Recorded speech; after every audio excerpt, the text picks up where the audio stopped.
Well, welcome back, everyone. This segment is really going to be a drill down on what people call alien.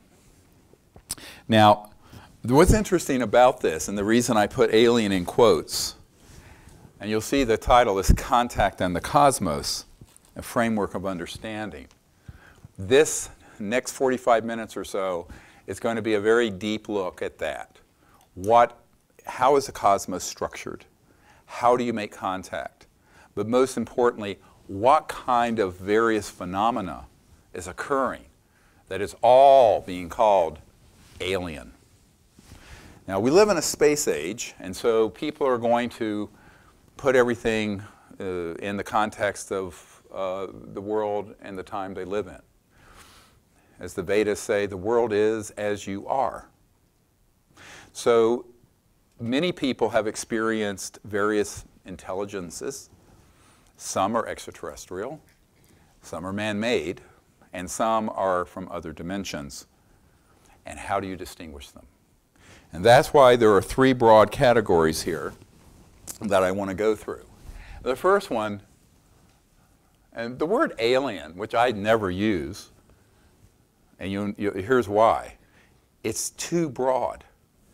People use it meaning extraterrestrial, but they're actually using it describing a whole bunch of phenomena, only a small part of which is extraterrestrial, and they don't know it, and they don't want you to know it.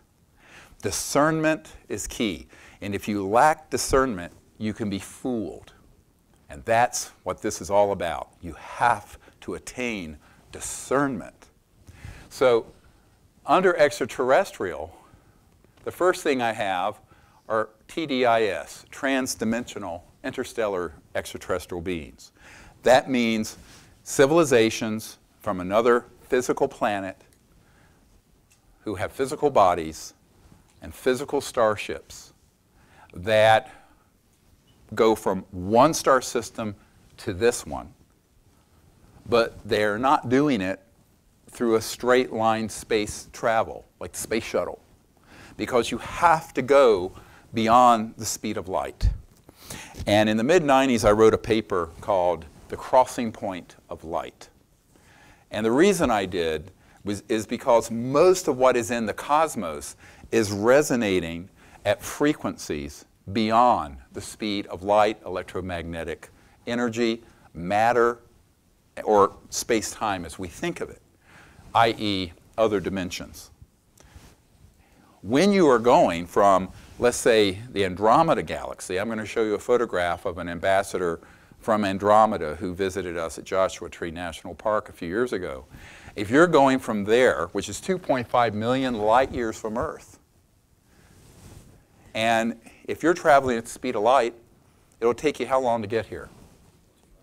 2.5 million years. But it would take you 2.5 million years to get back. And that's at the speed of light. 5 million years round trip. Not going to happen, never going to happen. So that means that, by definition, if a civilization has reached Earth from another star system, they are going beyond the speed of light. And now we're in a whole new physics.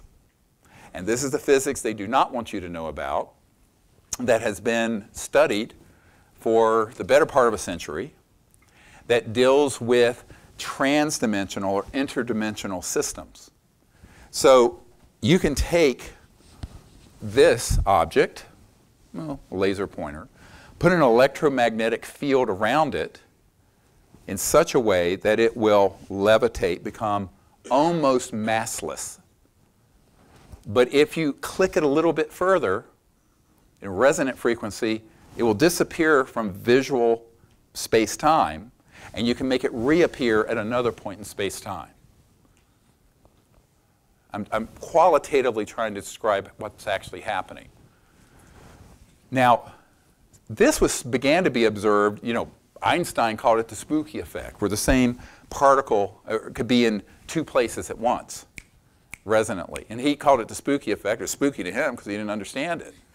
I remind people that someone once asked Einstein, what's it like to be a genius? He says, I don't know, ask Nikola Tesla. So, at any rate, I'll leave that be. history is always fake. But what you find is that civilizations that have evolved past the nuclear level, the subatomic level of understanding, beyond even the 0-point energy level, into the transdimensional level, are extraordinarily developed, where their technologies are interfacing with linear space-time, this dimension, 3D, 4D, but they're actually traversing other dimensions to go from point A to B, however briefly. Their communication systems, instead of being, you know, we think our cell phones and smartphones are so fabulous. Well, it's 1844 radio frequencies and what have you. Their communication systems interface directly with thought. So you think to it, it interacts and transmits it instantaneously across any distance of space-time in real time. That's the only way you can communicate across millions of years, light years of space. Does this make sense to people so far? If I've lost you already, we're in trouble, because this is the elementary level. Now, once you reach that capability, it means that you're able to move across the vastness of space in fractions of what you would even at the speed of light, and almost approaching instantaneously if your technologies are that advanced. Some aren't. It may take a month to go a couple thousand light years for some. For others that are developed at a different level, it may be seconds or instantaneous at the speed of thought. I always point out to people, what's the speed of thought? Well, thought emerges within the consciousness field and is beyond the limits of space or time, which means it's infinite. Infinitely fast, but instantaneously and omnipresent. So that's the field we're talking about, the consciousness field. Now, when you're dealing with an interstellar civilization, here on the left side of this chart, now, you have all these technologies, and this is just a brief summary. So you have very advanced artificial intelligence to the level where the AI, artificial intelligence, is exact mirror of the consciousness of the occupants of the craft. How many people have had an encounter with a UFO and felt that the craft itself was conscious? Yeah, I mean, that's the real McCoy, because their technology is transmitted straight through it. And their guidance systems are linked to their bioelectric field and thought. And their communication systems are interfacing with coherent thought. Not just random thoughts, but you think coherently with intention, bang, bang. Transportation, similarly. They're dropping, if you will, or rising into a dimension beyond the frequency of light, time, matter, and that frequency, it looks like they just disappear. Well, they haven't disappeared. It could be sitting right here in the corner of the room. And you wouldn't see it with the naked eye, nor would any camera necessarily get it, sometimes. But they will be sitting right there. And this is not the same as cloaking. This is actually where an object, quote, dematerializes. But that's a kind of a pop culture term. It's actually the resonant frequency of the craft and everyone on it is shifted. So it's beyond the visible and beyond the limits of linear space-time. And that's how they're moving across these vast distances, because they're in a state of masslessness. Now, if you look at your physics equations, there's an inverse relationship between mass and velocity. So, but if mass goes to 0, velocity theoretically can go to infinity. Does this make sense? So this is your elementary high school level physics. But that's what we're dealing with in terms of the science of these extraterrestrial civilizations.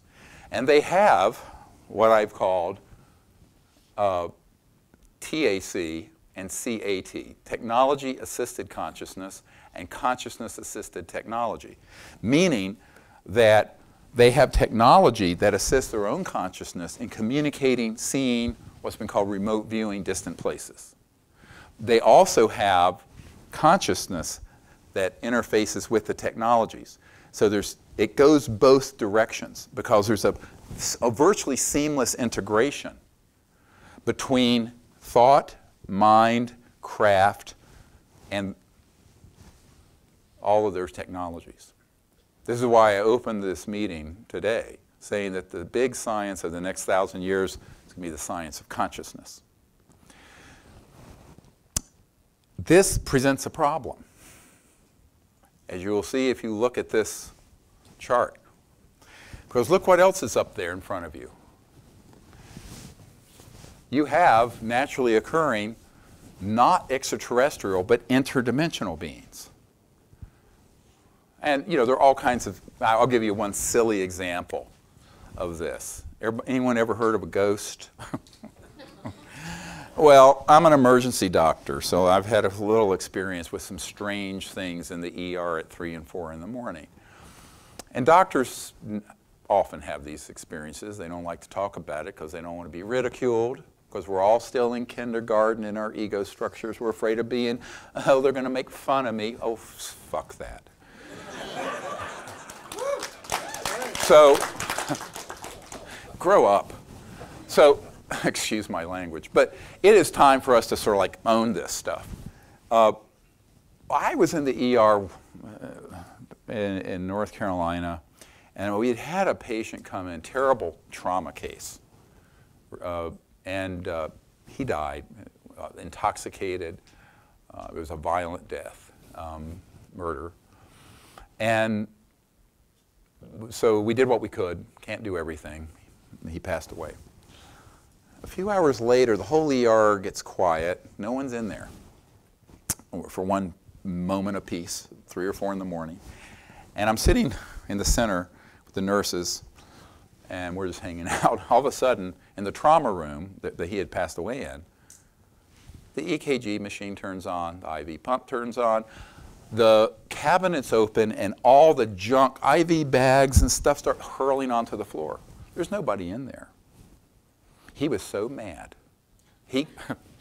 No, this guy was so mad, he came back and was able to interface from the dimension you go into when you drop your body and go into your astral form. And he was there in the ER doing all this chaos. Now the nurses and I looked at each other. We knew exactly what this was. But of course, this is not going into the patient's chart. Patient returns 3 hours later and tears up the trauma room. No. We're not going to do there. But I wanted to keep my medical license. So, and it's a shame you can't talk about these things in scientific circles, but all right, that's the reductionist paradigm that science is in now. But it happened. Now, that was an extraterrestrial, but it interfaced with this dimension and had a physical effect. And it was a deceased human being in a state of rage, still attached to the point where he passed away in that trauma room. Now, there are millions of accounts like this.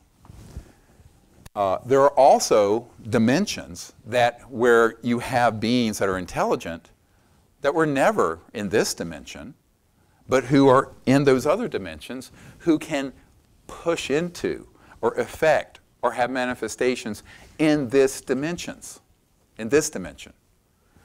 And that weren't human, but also aren't extraterrestrial. You see where I'm going? And those dimensions are equally real. And there have been phenomena related for years about, will be called an angel or a fairy or a this or a that. It doesn't mean it's an extraterrestrial, but someone without the knowledge of this cosmology.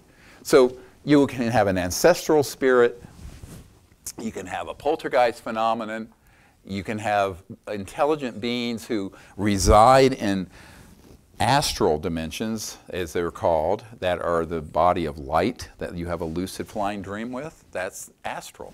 But that's where they're from. But they can come into this dimension. Some are of higher frequency, some are lower. Some are more conscious, some are not so conscious. This is like people. And some can be scary, and some can be beautiful. And this is where the whole term of, angels and demons came from. And so when you get to the celestial level of higher, you get into the angelic and then the pure thought realm, it's causality. And this cosmology goes on and on and on.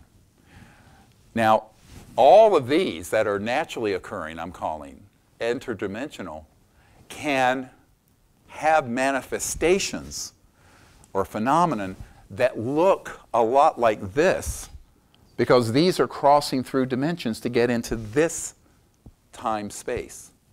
And so phenomenologically, what you might see or experience from a poltergeist, an astral being, a lower or higher one, or even angelic being could be confused with some of the manifestations of an extraterrestrial civilization that is trans-dimensional and has the ability to teleport, transfer through space-time.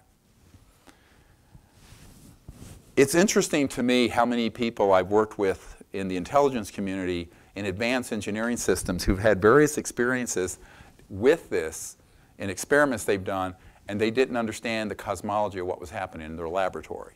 We're going to talk about this in a moment. Now, there's another category of ETs. These are ones that are not developed technologically. They're physical, they're conscious, they have higher intelligence. They're like us, not having attained interstellar technological capabilities yet, at least not publicly acknowledged. But they have the ability to develop consciousness, and in consciousness, astrally project or see other worlds and appear in this one. For example, let's turn this around to the human experience. The Aboriginals in Australia, well known for dream time, where in dream time they communicate with each other, can see what's going to happen the next day, go to distant places, and it's part of their culture, many cultures, to do this. Now in the West, we've suppressed all this, that's voodoo or whatever. It isn't. It's a natural capability for the human mind to be able to go to distant places within the faculty of consciousness itself. So to confuse things further, you could have extraterrestrial civilizations that are not yet interstellar and transdimensional in terms of traveling, but who have the ability to be aware of us, and we could be aware of them, but within the thought realm or the lucid dream realm. They're real, but they're not physically able to move off their planet yet. Maybe they're like we were when we were cavemen, but they have consciousness, and they can experiment and travel, and they do. So that's another category. Now you're saying, boy, am I confused now? And I'm trying to give some clarity. This is actually the simplest level of this I can provide you. The interstellar civilizations that we would call extraterrestrials, ET, like in the movie ET or Close Encounters of the Third Kind. Those civilizations have attained a level of science where they can move from one star system to another and go transdimensionally. I call it transdimensional more than interdimensional because they're just transiting those dimensions. Does that make sense? As opposed to interdimensional beings that are based in other dimensions that can then pop into this one. Now there are a lot of people that I've talked to who have had experiences with beings that quite clearly were not ET, extraterrestrial, but were ultra-terrestrial or interdimensional beings. And they think that they were an ET because we live in an era that's space age. And there's very few people trying to provide clarity on this, and I find that very curious because most of this information is ancient knowledge that's in most cultures, right? Almost, everything on this middle part is things that people have talked about and studied for millennia with ancestors, ghosts, personal meditative experiences, astral projection, the Rosicrucians, on and on and on. But if you don't understand that there's this enormous overlap in phenomenon between a trans-dimensional interstellar civilization and how these other interdimensional beings that are based in other dimensions might appear to you, you're going to get the two confused. You need to be able to ask the question, is it ET or something else? And the most complicating one is the one I will get to in a moment on the right side as you're facing this chart. And those are the man-made phenomena. But let's nail down these first two. Do you get this? Is this clear to people? So, no? Yes, okay. So, I'm not saying that extraterrestrial civilizations, all of them are at the level of trans-dimensional and interstellar. There are ones that aren't traveling here physically, but which we may detect.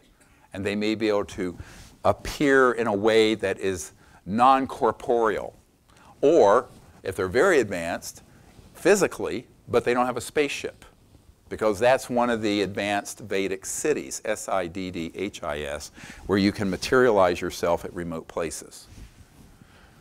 Before I was a medical doctor, I was a scholar of the Vedas and Sanskrit and a meditation teacher, so this was like really my root education. And what you find with this is that there's a very important distinction that needs to be understood if you're going to go out under the stars with your team to make close contact with these civilizations. Because in the process of doing the meditation and the consciousness work together, you might have an experience with an extraterrestrial, an interdimensional being, an interdimensionally traveling extraterrestrial that doesn't have a spacecraft but is still planetary bound, or you may be targeted by the intelligence community with some what's called WSFM, weird science and frickin' magic. That is what they call it. Northrop Grumman, they just call it PFM, pure effing magic. That's the high end of the electronic systems. And those can simulate everything ET, everything interdimensional. And those have been fully operational since at least the 50s. So this is the bombshell coming. Now, there's a method to my madness of putting this chart up. I don't know if this is clarifying things. We can spend an entire day on each column. We don't have an entire day. We have another 1.5 hours. So what I want to do is give you a few little examples of each. Let's say you're out under the stars. You see an object in the sky. It materializes, doesn't move in like an airplane. It then dematerializes. The next thing you know, there are these beings walking around you who phase in and out of this dimension that some people can see and some cannot. But the cameras sometimes will photograph them because the CCDs and the digital light cells will pick them up that your eyes can't. I'll show you some of these pictures. These are actual ETs. But they're moving non-linearly and non-locally because the nature of the cosmos is that it is a conscious holographic universe. The entire cosmos is awake. And every star and every photon and everything that exists in it has as its basic level of energy and foundation pure consciousness. Now, the science behind this has been pretty well established over the last 50 years and in scientific labs like Dr. John at Princeton, where they've done experiments with random number generators. They can, put a random number generator out there, have someone visualize it spitting out more zeros than ones, and it will. Two people who love each other or who are united be 10 times the effect. This is going to have a big meaning in a little while, because that's the power of people coming together who understand what conscious mind is. Now, on top of all this phenomenon, this phenomenology that goes on and on and on, you can then have, as I mentioned before, an experience with a being from an interdimensional realm or another realm of being, like a refined level of the astral. And some people call this the angelic realm and what have you. And it was interesting when I was at the Vatican talking to Monsignor Balducci, who was a senior theologian to Pope John Paul. He said, you know, people confuse this all the time, but angels and demons, they don't need flying saucers. It was such a simple statement. I said, yes, of course, but they do confuse it all the time. And so what you find is that there are parts of the intelligence community that want it to be confused because they're going to use it to fake things. Stay tuned. In a few more minutes, I'm going to explain this. Now, on the other hand, the actual extraterrestrial civilizations, they're sort of waiting for us to wake up a little bit and make contact with them, but they also are preparing in case we don't and we blow the system. So a lot of what you see with extraterrestrial involvement with the Earth has to do with the fact that we are at this crossroads where we're either going to go or it's a go or no go. Unfortunately, the people who think that the ETs are going to land on the White House lawn and fix everything, that ain't going to happen, all right? As I wrote in 1991 in a paper that got passed very quickly through the intelligence community and the aerospace community, there are only a few conditions under which there would be an overt, massive intervention. And they're ones that would involve a catastrophic geophysical collapse, like a polar shift or something like that, or asteroid hit that made the dinosaurs extinct, a massive thermonuclear war, some other kind of man-made or natural catastrophe that would be an extinction-level event. Then the intervention is going to be overt. You can see it everywhere, all over the Earth at once. Short of that, they're waiting for us to become peaceful, civilized, nonviolent, etc. And that's what they've been waiting for a long time. Meanwhile, they also know that there are elements of human civilization that have advanced far ahead of what's been disclosed to the public, that have weaponized interdimensional technologies as well as technologies that can potentially go interstellar. And that becomes an existential threat to not only the human race, but to other civilizations and other planets. There's where the conflict is. Very serious problem. Now, once you get into this area, and now we're going to get into some of this fun. And I call this the exotic hidden knowledge of the aerospace, science, and high-tech world that isn't at Apple. And it's not in Silicon Valley for the most part. They're operating out of the Skunk Works, Lockheed Martin. They're operating out of Northrop. They're operating out of certain SCIFs, secure communication information facilities that are underground. And they are amazing. Now, unfortunately, I've been read into a lot of these. Read into is military speak for briefed. In my sojourn over the last quarter of a century, since 1993, I've been brought to places where a lot of this exists. And I've been given documents and demonstrations, and it's kind of toe-curling and mind-blowing. And about 1994, I had people come to me who felt I needed to know what were in these projects that had been developed 40, 50 years earlier, after World War II. Now, the most obvious, and this is a wonderful, we just got this, but those of you who can see it, this is the alien reproduction vehicles that were at Norton Air Force Base. There's a big one, the papa one, and the medium size, and the mama, and the little baby one. And I forget the dimensions, like 100 feet, 50 feet, 30 feet, something like that. And these are electromagnetogravitics. And this was in 1988. There were some people who were in there that described these devices.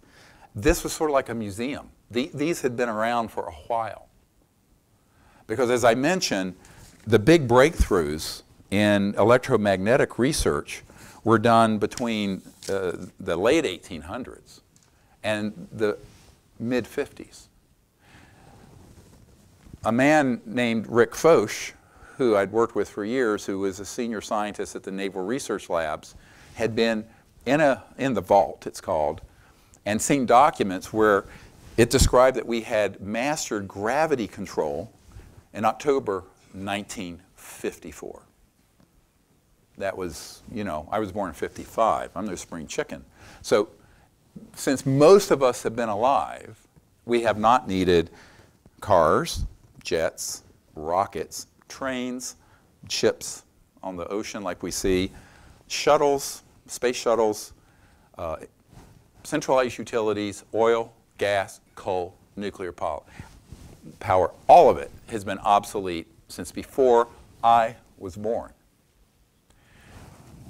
Now, this is scandalous because we've run amok of the planet, have had untold millions of people die from poverty, starvation, oil wars, etc., all unnecessarily. If we had gotten it right between World War I and the end of World War II, we didn't. The oligarchs, the warmongers, and the fascists keep undermining human advancement. You have to understand this. So these technologies, if you look at the work of T. Townsend Brown, in the late 20s, he was doing work that was causing lifter and levitation effect. 20s. So by the time World War II ended, Hitler and some of his folks, they had some ingenious people, were working on this. And they got pretty close to gravity control. Not quite. And that was all then brought in, as I mentioned earlier, by OSS, which became the CIA, into the United States. And that was joined by the use of advanced electromagnetic weapons to track and target and down extraterrestrial spacecraft that were doing reconnaissance at our top secret nuclear and early space facilities. The reason they were is that once we detonated the atomic bomb, that not only set up a cosmic signal that was detected, it also was the hallmark that our civilization was potentially able to destroy itself, but also was on a technological curve that could project that power elsewhere in the universe to destroy other worlds. Now keep in mind, there are planetary civilizations out there that are more advanced than we are that have never had a war. They don't have weapons, they have no defenses, they don't have any of that. So it is a serious problem when a civilization reaches where we have reached, where our technological capabilities have gone beyond our social and spiritual development. And that's what began to happen between the early 1900s and now, the last 100 years. But in the classified world, they began to work on this very aggressively. I will remind you that the top secret memo from T. Townsend Brown stated, I'm not T. Townsend Brown, from Wilbur Smith from Canada in '51 stated that this area of research, the modus operandi, he stated, of how the UFOs work was the most secret project in the US government, exceeding the secrecy of the development of the hydrogen bomb. Now, the hydrogen bomb wasn't detonated until '52. That document's '51. You have to ask yourself, what is more sensitive than an H-bomb, the ultimate doomsday weapon? It's these technologies. And so the security and the secrecy that began to evolve around these systems eventually went into the unacknowledged super black special access project world and beyond the reach of the Congress, the president, what have you. Fast forward to Eisenhower's speech in '61, where he says, as he's leaving office, to beware of the military-industrial complex. He wasn't opposed to the military. He's a 5-star general. He was a patriot. But he had been torpedoed and betrayed by these fascistic elements within this system, and he knew it. He was not a stupid man. So he was a trusting person, and he trusted some of the wrong people. And there's how we went awry, very badly. So between the end of World War II and 1954, an enormous R&D project was involved with studying not only innate human breakthroughs in electromagnetogravitics, but also it was then joined by research, reverse engineering and studying extraterrestrial vehicles and seeing how they work. Now that was a very heavy lift because, you know, we're running around with vacuum tubes, right? And things like this. And you're dealing with civilizations that are transdimensional, interstellar, that have, you know, something this big that would run an entire city from the 0-point field, and are transferring through space-time in a non-local way, teleporting fashion. But trillions of dollars later, great progress has been made. And not just in energy generation and propulsion. That part you can understand. You're pulling energy from the 0-point field, the foundation of space-time. You create an electromagnetic fields that are very high voltage that create a lift effect, can reach and attain the level of where something dematerializes and teleports to another point. It's all about resonant frequency. But then they also started looking into other things. And in the process of that, found that there were technologies that could be used that are in this electromagnetic spectrum that interfaces with consciousness, thought. I remember Carol Rosin telling me that Werner von Braun on his deathbed's biggest fear, beyond that of the hoaxing of an alien invasion by this crazy component of the intelligence community, would be their use of these electromagnetic weapons that affect thought and consciousness on individuals and on masses of people. Psychotronics, radionics. In 1994, I had a meeting with a man who, in the 56, had developed a system, an electromagnetic system, a headset you could put on that would enable people to see and remote view distant places through electronic interface, basically a technology-assisted consciousness system. This was taken over by a front company for the CIA. But he described to me the details of how this worked, offered me one of these headsets. I said, no, thank you, at this point. So you have the ability then to create all kinds of phenomenon, which I want to go through very quickly. In addition to those, and we have Michael Schratt to thank for this, we have a number of items here. Here you have these are all man-made. Now, these are, if you look, they have tubes, and if you see something that has this kind of structure on the bottom, that's not interstellar. That's Northrop Grumman or Lockheed Skunk Works. And they come in a variety of sizes and shapes. So there's some that are pyramidal, some that are disc, some are triangular. This is one based on the Helena, Montana, I believe. Is that right? Missouri. Oh, Missouri. And has a sort of a grid structure here. People saw it close up. Silent, floating along. Now, to 99.99999999999% of the population, they just saw a UFO. It's alien. No, it isn't. It's coming out of the Lockheed Skunk Works, or Northrop Grumman, or SAIC, Science Applications International Corporation. So that's something you absolutely have to know.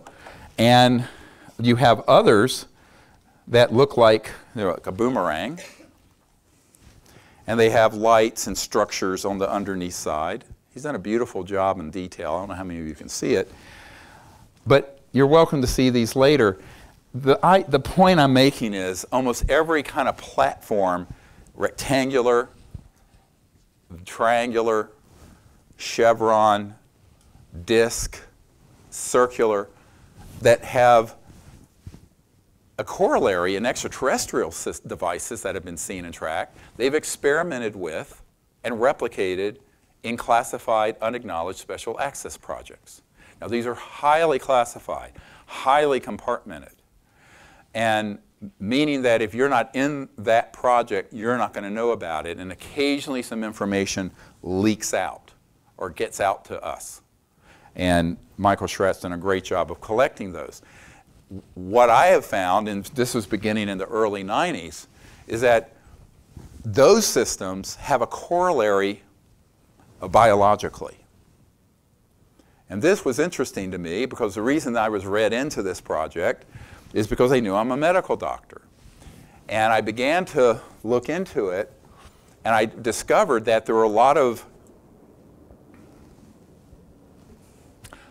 these creatures that people see. Again, some may be interdimensional, some may be extraterrestrial that are transdimensional, but then there are the weird ones that are man-made. And some have called these programmed life forms. They are bio-nano machines. They have integrated circuits in their cerebral cortex. They are completely man-made, and they are under man-made control. Is Ricky Butterfass here? Ricky is on our team in Denver, and he and I visited a man outside Denver named Stan Romanek. And Stan had had all this weird stuff happen. I mean, he had been on TV shows and this and that, and they were opening all the doors for him to tell his story. I thought it was very curious.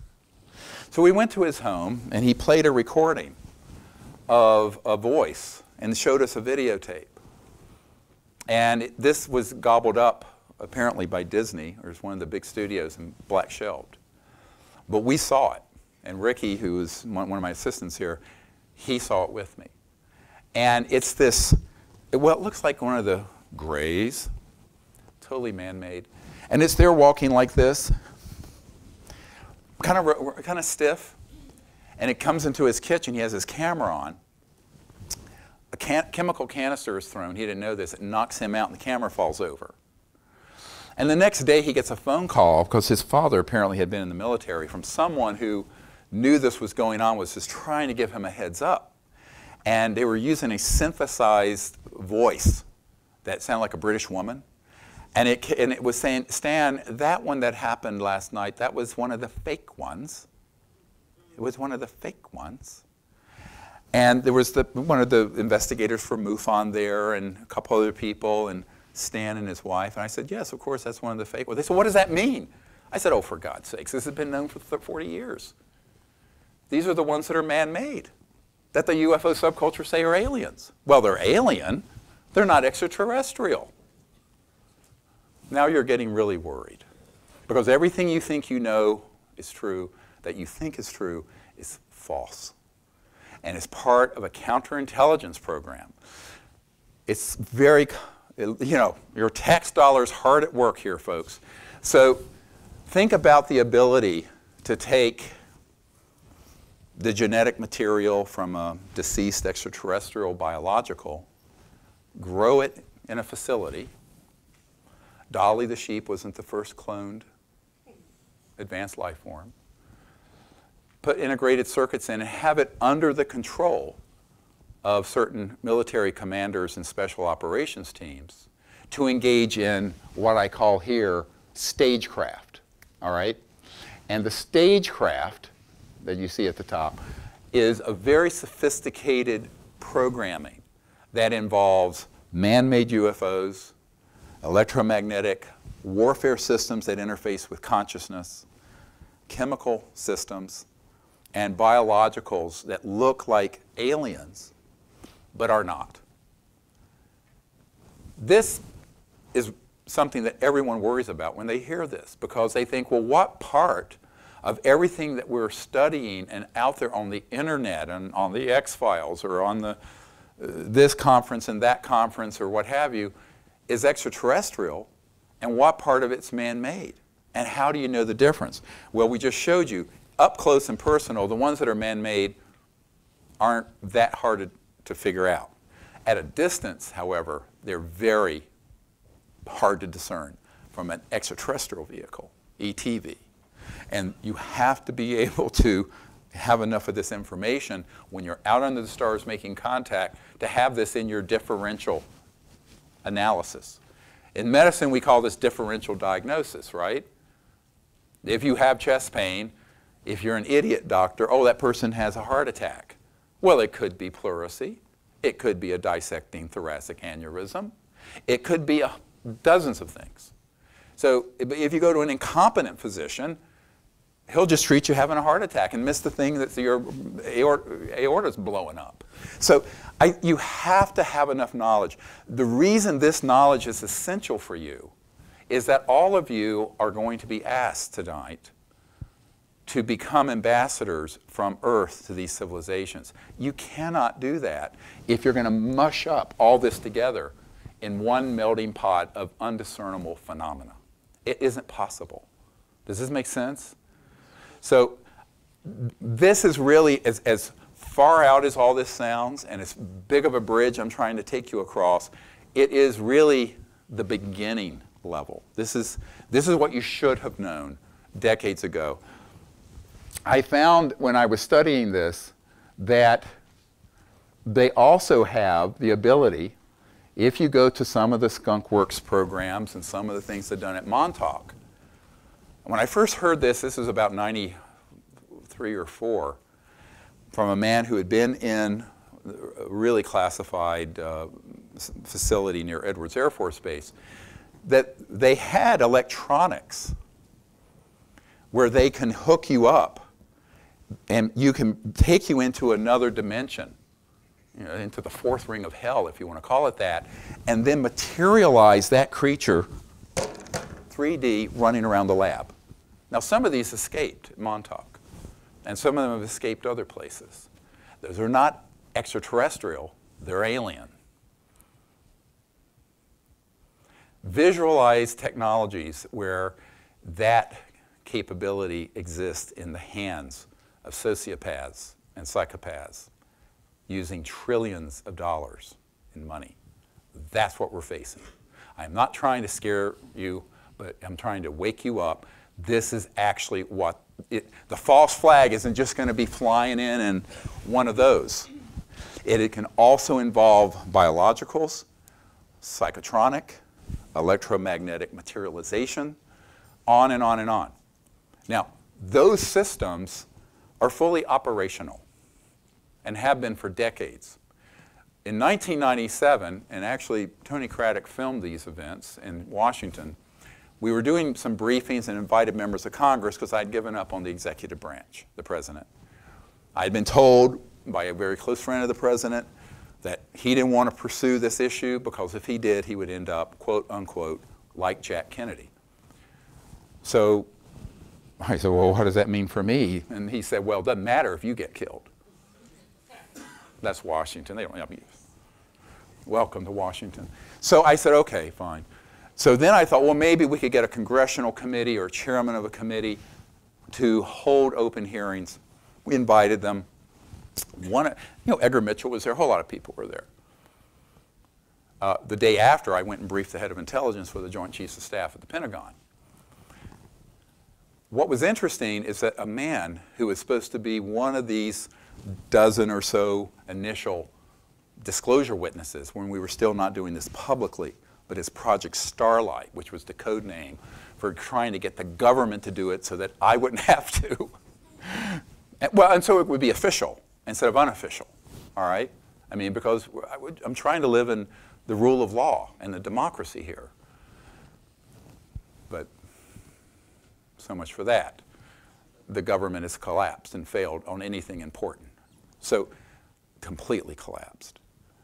So this man was going to account to these members of Congress the next day that he had been on an interagency committee in 1974 where everything that you're seeing here, the ARVs, the program life forms, interdimensional portals, psychotronic, electronic, holographic systems that can be created that bring from other dimensions things into this world, that aren't extraterrestrial but would confuse everyone as alien, that they would hit a button. He said this was so operational, you could hit a button, it would be unleashed, and virtually every man, woman, and child on Earth would think it was an alien attack. And I said, you've got to share this with these members of Congress. He says, I intend to. In the wee hours of the morning, some special operations folks that he had worked with in that command showed up at the hotel, the Westin in Georgetown, and took him to an undisclosed location out in Virginia and held him there until these meetings were finished. Before he left, he slipped a note under the door of my assistant, Sherry Adamak, at the time, who was helping me. God bless her, she's passed away. And he said, I would love to be able to do this for you, but they're begging me to give them time to get this under control and not to share this information with the members of Congress who are going to be there. And now I still have his name and all his information, but I can't force someone like that to go outside their command and publicly speak about something that sensitive. Because now what I'm telling you about is 1,000 times more sensitive than an ARV or any of this, because it's the entire agenda that they have spent decades developing to do what Wernher von Braun warned us about, and that is that they would attempt to hoax an alien threat to Earth, and by doing so consolidate military fascist power around the world by panicking the public. Now, he's told me that in '74, when he was on this interagency committee, that system had been fully operational for long before he was there. I'm guessing from probably between 1960 and 1968 is when it became fully operational. This is a problem, my friends, because what this means is we are all sitting ducks if we are ignorant. If we know that this is possible, we can make a distinction between the man-made false flag activity and the actual extraterrestrial, and also distinguish that from something that may just be an interdimensional. Now, I have just learned that there are two, and I mentioned this earlier, fast-track trajectories for disclosure happening, of which I am being informed, about which I'm being informed by people very highly placed in the intelligence community. I will describe them to you. The first has to do with what I was talking about earlier, that has been unleashed with Elizondo and that crowd, and that is to begin to acculturate people through a semi-official disclosure of information, but within that have it poised that it will be a threat. No, they've gone into our nuclear facilities and turned off our nuclear missiles. Yes, they have. But why did they do that? To try to get us to realize that we shouldn't go to DEFCON 1 and go into mutual assured destruction and destroy all life on Earth. Not because they were hostile. They were trying to save us from ourselves, for Christ's sake. But here's the problem. There's another group that is racing forward, and this group is headed by one of the four clans of the Mormon corporate empire. But it's a breakaway group. And this particular operation has reached full functionality on an anti-gravity interdimensional device as of a few weeks ago. There is a part of the intelligence community that they just had a meeting in Cheyenne Mountain between the April 28th and May 5th to discuss this and to go or no go on disclosing that system as part of a disclosure. Here's the problem. Some of the people in that team want to present it as an eschatological end-of-the-world system. Because one of the things that happened in the lab out in Salt Lake City recently was when they hit a certain frequency, not only did this device, it's about the size of a basketball, was it levitating and had free energy, but they hit a resonant frequency that tapped in to these other dimensions but lower dimensions, and all kinds of monstrous things started coming out, and they filmed it. Now, as soon as this happened, I was notified by these senior officials within the intelligence community, NSA and CIA. And they asked oddly for my cooperation with that type of disclosure. And I said, yes, but that's not extraterrestrial, that's alien. I said, you know I know better, and the public needs to know better. And by God, that's why I did this workshop, even though my shoulder's killing me. So honestly, you have to understand this has been authorized. This disclosure trajectory is authorized. Now, I'm speaking about it at great peril, frankly, personal risk today. But you have to understand that if this rolls out the way they want to, they will try to present this as this end-of-the-world, return of Christ sort of phenomenon. And here's the problem. It was confirmed to me that these portals into other dimensions, they have weaponized. Now, so the weaponization of this kind of technology is an absolute threat to the structure of space, time, Earth, and humanity. And that is in the hands of a person who I have learned is claiming to be the return of Christ for this galaxy. I'm quoting. The scariest goddamn thing I've encountered in 28 years of doing this. And you ignore what I'm telling you, your peril. Now, I want to go in a little bit more into this when I was talking about technological interdimensional portals, because this isn't the only lab that's done this. I was working for years with a man out of the Huntsville Space Flight Center, and well, he was actually in a skiff through IT&T on the payroll of the CIA. It's all very much, you know, organized that way. You know, CIA to IT&T to this individual's company to this operation. He had done experiments doing the same thing and had similar phenomenon come into his lab. I know of in Orange County of a device that was operational that hit a certain frequency that poured into the area briefly all these non-ET, non-human, interdimensional things. People say, well, that's boogamy, scary. I say, yeah, it's scary as you can imagine.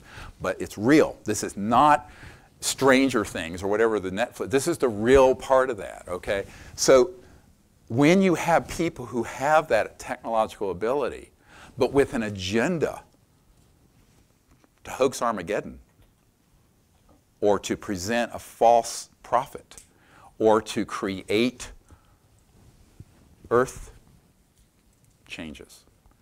Set up one of these systems over the San Andreas Fault, or between Catalina Island and Los Angeles. Bang. There goes the subduction of that fault. And there goes 10 million people in Los Angeles. Is that fully operational? Yes. Fully operational. I don't, you know, 20 years ago, I said, people have no idea how dangerous an unchecked, very powerful entity is that has no supervision of the executive, the Congress, or the people doing things like this. Not everything you can do should be done. And you cannot give this level of technology to an unsupervised cabal of neo-fascists that have been operating, running amok of our liberties and democracy for 70 years, 75 years. So the reason this is such a critical message today is that I don't want you all to be caught flat-footed. I'm hoping by discussing this, we can delay it and give ourselves some time to do a disclosure that would be beautiful and truth and move our civilization forward, not set us back to the Stone Age or worse. But it's all in play. It's all in play. Which brings me to the sort of the last part of this, and that is a lot of people hear this and they'll go, God almighty, I wish you hadn't told me. But there's no time for me to, I'm going to do probably next month, we'll see in Boulder, Colorado, an entire afternoon of this. Because there's too much information that you have a need to know. And, excuse me, I'm trying to find something here. But ultimately, we're going to have to figure this out ourselves. And I think that the biggest mistake that we can make is to think that the president or some other leader is going to do it for us, but let's hope they still do. But who's going to get their ear first? Us? Or these operatives at the agency? Us? Or people within the corporate world who want and need to have this kind of catastrophe happen? This is really a battle for the minds and the hearts of the human race. And we just cannot delay and keep delaying the truth coming out. Now, in a perfect world, most of what I just shared won't be known too much for decades in terms of, but we need a vanguard of leaders, you, me, people who are listening on the internet, to do something creative. And this is where close encounters of the third kind come in. Because, excuse me, the biggest challenge we have is the passivity of the people. Get out of your smartphone and your computers and Netflix. Thank you, Netflix, for having unacknowledged. But take some time to be a proactive person. Now, how do you do that? It isn't complicated. Now, getting ready to go tomorrow up to a wilderness area here in Arizona, we're going to spend a whole week where I'm going to be teaching people the science of consciousness, meditation, remote viewing, the CSETI contact protocols that involve the mind being able to see remote planets and star systems and connect to their communication devices and connect seamlessly and then vector them, guide them in. So let's go through some of these images because I wanted to share these with you. Am I in the way? Or we won't be able to show the audio video, but we'll be able to show some of these cool pictures. And we'll take a quick trip. I just want to give you examples of what we've done over the last few years and the kind of phenomenon that's happened.